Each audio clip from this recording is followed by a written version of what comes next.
సంపాదించడం ఒక కళ అయితే డబ్బులు దాచుకోవడం గొప్ప అలవాటు. ఈ రోజు దాచిన ప్రతి రూపాయి రేపటి ఆర్థిక స్వేచ్ఛకు పునాది. ఆదాయం ఎంత అనేది కాదు, దానిలో ఎంత దాచుకున్నావనేదే ముఖ్యం. చిన్న చిన్న పొదుపులు కలిసి పెద్ద కలలను నిజం చేస్తాయి. ముందు సేవింగ్స్, తర్వాత ఖర్చులు. ఇదే ధనవంతుడి యొక్క అలవాటు. ఈరోజు అవసరం లేని ఖర్చు రేపు అవసరానికి అడ్డంకి అవుతుంది. పొదుపు అనేది త్యాగం కాదు, అది ఒక భవిష్యత్తుపై పెట్టుబడి. ప్రతి నెల కొంచెం దాచుకున్న డబ్బులు ఏదో ఒక రోజు నీకు ఒక బలంగా అవుతాయి. సేవింగ్స్ ఉన్నవారికి సమస్యలు వచ్చినా భయం తక్కువగా ఉంటుంది.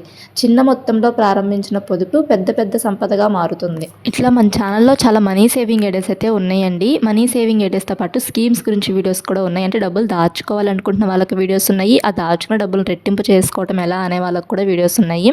ఫస్ట్ టైం మనకి ఎవరైనా చూస్తున్నట్టయితే ఛానల్ సబ్స్క్రైబ్ చేసుకొని రిమైనింగ్ వీడియోస్ కూడా ఒకసారి చూడటానికి ట్రై చేయండి. అంటే చాలామందికి డబ్బులు దాచుకోవటం తెలుస్తుంది. ఆ దాచుకున్న డబ్బుల్ని ఎలా రెట్టింపు చేసుకోవాలి అనేది అయితే తెలియదు. ఏ స్కీమ్లో కట్టాలి, ఏ స్కీమ్లో కడితే బెస్ట్, అలాంటి విషయాలు కూడా కొంతమందికి తెలియదు కదా.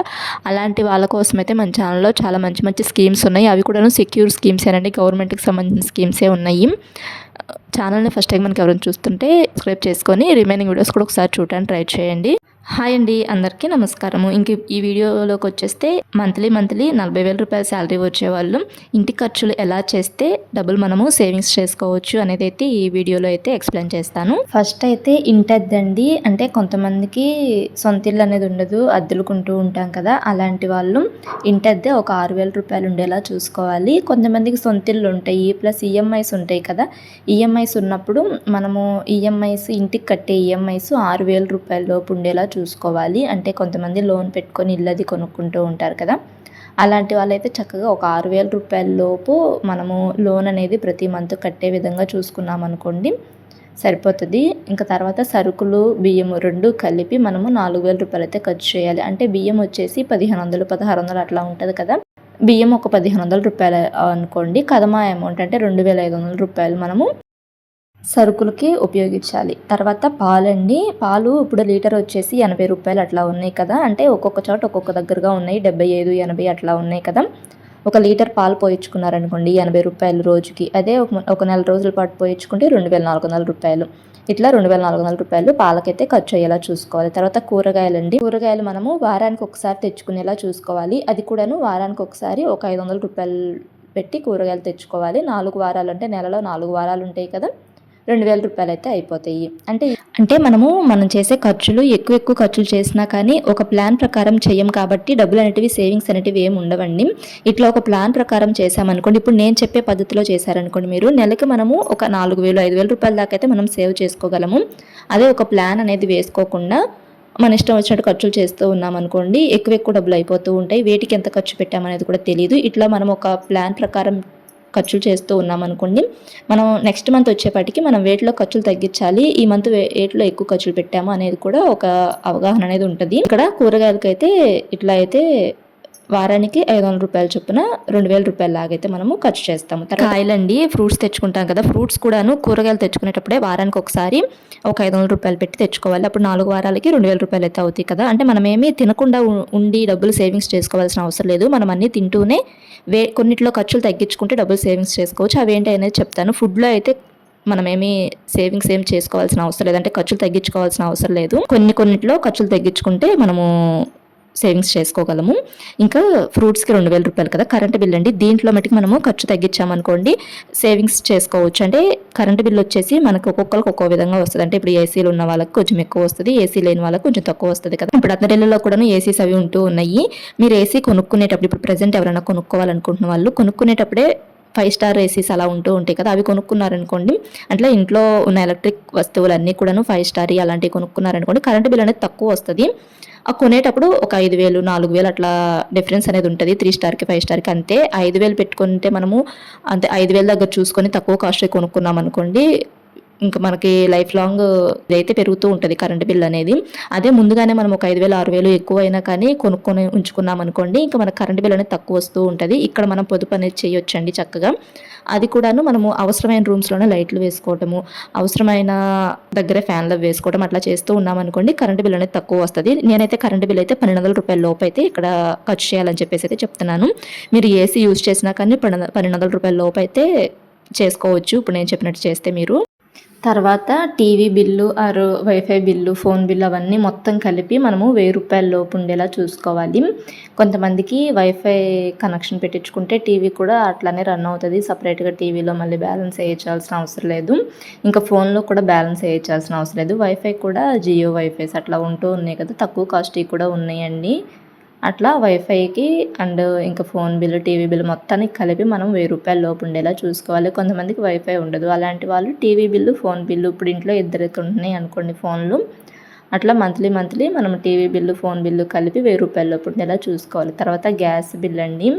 గ్యాస్ వచ్చేసి రూ. 1000 ఉంటుంది కదా, దీంట్లో అయితే మనం ఏం ఖర్చు అనేది తగ్గించలేము. తర్వాత నాన్ వెజ్ మనము నెలకి ఒక 2000 లోపు తెచ్చుకోవాలి. నాన్ వెజ్ అనేది అది కూడాను అంటే వారానికి ఇంతగా డివైడ్ చేసుకోవాలి. ఇప్పుడు ఒక వారం రూ. 1000 పెట్టి మటన్ తెచ్చుకున్నారనుకోండి, ఇంకొక వారము చికెన్ 350 రూపీస్ అట్లా, ఇంకొక వారము 350 రూపీస్ పెట్టి ఫ్రాన్స్, ఇంకొక వారం 350 రూపీస్ పెట్టి ఇంకా ఫిష్ అట్లా తెచ్చుకోవచ్చు. అట్లా మనము నాన్ వెజ్కి అయితే 2000 ఖర్చు చేస్తాము. తర్వాత ఎగ్స్ అండి, ఎగ్స్ తెచ్చుకుంటాం కదా, ఎగ్స్కి వచ్చేసి 250 ఒక ట్రే తెచ్చుకున్నాం అనుకోండి, మంత్ మొత్తం వచ్చేలా చూసుకోవాలి, 30 గుడ్లు.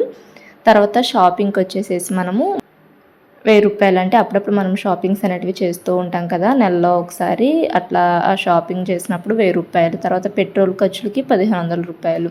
అదర్ ఇంకా వేటికన్నా అప్పుడప్పుడు మనము అంటే అనవసరమైన ఖర్చులు చేస్తూ ఉంటాం కదా, అనవసరమైన ఖర్చులకు ఒక రూ. 1000 అంటే బయటికి వెళ్ళినప్పుడు ఏమన్నా ప్యాకెట్స్ ఫుడ్స్ అవి కొంటూ ఉంటాం కదా, అలాంటివి ఒక రూ. 1000 లోపు ఉండేలా చూసుకోవాలి. ఇంకా తర్వాత మెడిసిన్స్కి అయితే ఒక 1500 లోపు అయితే ముందే తీసుకొని పక్కన పెట్టుకోవాలి.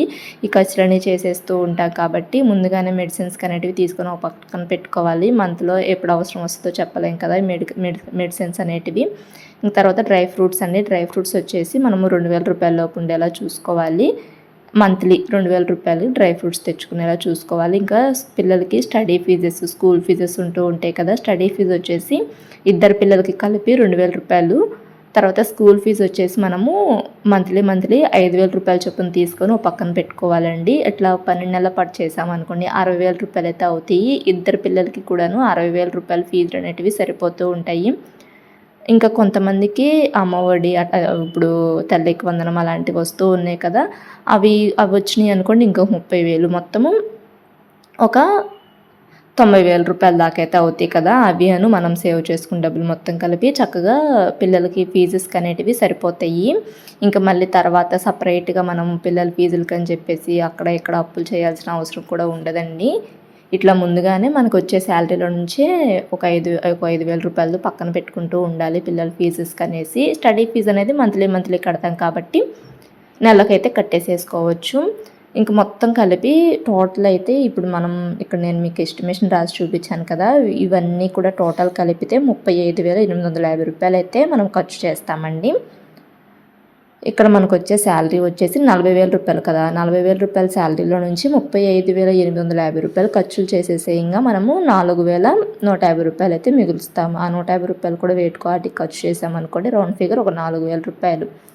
నెలకు ఒక 4,000 మిగిల్చామనుకోండి, సంవత్సరానికి మనము 48,000 అయితే సేవ్ చేయగలము. ఇట్లా కనుక ఖర్చు చేస్తే మీరు కూడా ఇట్లా ఖర్చు చేస్తే నెలకి 48,000 అయితే మిగల్చగలరు. కొంతమంది మాకు 40,000 శాలరీ వస్తుంది, 50,000 వస్తుంది, 60,000 వస్తుంది, కానీ మేము ఖర్చులు అనేటివి వీటిలో తగ్గించుకోవాలి, డబ్బులు మిగలలేదని చెప్పేసి ఒక 2-3 అయితే కామెంట్స్ అయితే చేస్తున్నారు. చక్కగా ఇట్లా ముందుగానే ఒక ఎస్టిమేషన్ అనేది వేసుకొని ఆ ఎస్టిమేషన్ ప్రకారమే ఖర్చులు చేస్తూ ఉన్నామనుకోండి, చక్కగా సంవత్సరానికి ఒక 48,000, ఒక 50,000 అనుకోండి, సంవత్సరానికి ఒక 50,000 అయినా సేవ్ చేయగలం కదా.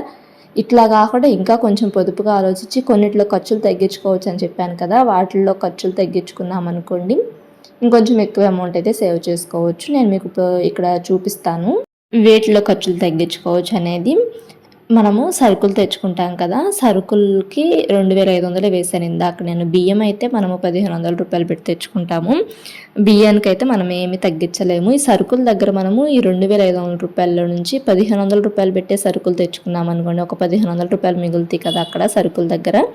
తర్వాత కూరగాయలండి, కూరగాయలు వచ్చేసి నేను ఇందాక మీకు 2,000 చెప్పాను కదా, వారానికి ఒకసారి రూపాయలు పెట్టి తెచ్చుకోండి అని చెప్పాను కదా. అట్లా కాకుండా వారానికి ఒకసారి మనము 300 రూపాయలే ఖర్చు చేసామనుకోండి, చక్కగా నెలకి ఒక 800 రూపాయలు అయితే మిగులుతాయి కదా.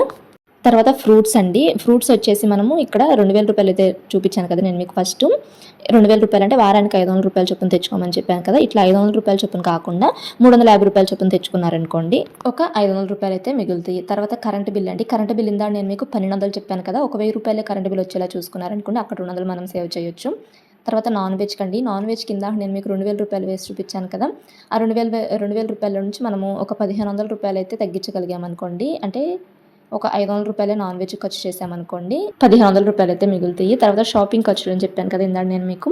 ఆ షాపింగ్ ఖర్చులు వచ్చేసి మనము నెలకు 1000 రూపాయలు షాపింగ్ ఖర్చులు అని చెప్పాను కదా. వాటిలో మనము 200 రూపాయలు అయితే తగ్గించుకున్నాం అనుకోండి చక్కగా, అంటే 800 రూపాయలు పెట్టి షాపింగ్ ఖర్చులకి వేసుకొని 200 రూపాయలు అనేటివి సేవింగ్స్ చేసుకోవచ్చు. తర్వాత పెట్రోల్ ఖర్చు కూడా ఇందాక 1500 చెప్పాను కదా, ఒక 1300 పెట్రోల్ ఖర్చులు ఉండేలా చూసుకున్నాం అనుకోండి, 200 రూపాయలు సేవ్ చేసుకోవచ్చు అక్కడ. ఇంకా తర్వాత అదర్ ఖర్చుల్లో నుంచి 1000 రూపాయలు చెప్పాను కదా, ఒక 200 అంటే 800 అదర్ ఖర్చులు చేయండి. తర్వాత మెడిసిన్స్కి ఇందాక నేను మీకు 1500 చెప్పాను కదా, 1000 రూపాయలు తీసి పక్కన పెట్టుకున్నారనుకోండి, మెడిసిన్స్ దగ్గర 500 రూపాయలు సేవ్ చేయొచ్చు.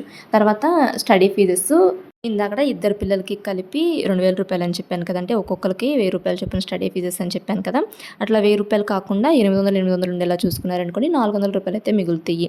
తర్వాత డ్రై ఫ్రూట్స్కి 2000 రూపాయలు చెప్పాను కదా, 2000 రూపాయలు కాకుండా 1500 రూపాయలు పెట్టే డ్రై ఫ్రూట్స్ తెచ్చుకొని 500 రూపాయలు సేవ్ చేసుకున్నాం అనుకోండి, ఒక 500 రూపాయలు అయితే సేవ్ అవుతుంది. ఇప్పుడు మొత్తం కలిపి మనము సరుకులకి, కూరగాయలకి, ఫ్రూట్స్కి, కరెంట్ బిల్కి, నాన్ వెజ్కి, షాపింగ్కి, పెట్రోల్కి, అదర్ ఖర్చులకి, మెడిసిన్స్కి, ఇంకా డ్రై ఫ్రూట్స్కి, స్టడీ ఫీజెస్కి, వీటిల్లో ఖర్చులు తగ్గించాం కదా. మొత్తం కలిపి మనము 6500 రూపాయలు అయితే తగ్గిస్తామండి. సరే, ఒక 500 రూపాయలు వేటుకో వాటికి ఇంకా ఎక్స్ట్రా ఖర్చులు చేసిన 6000 అన్నా మిగులుస్తాం కదా.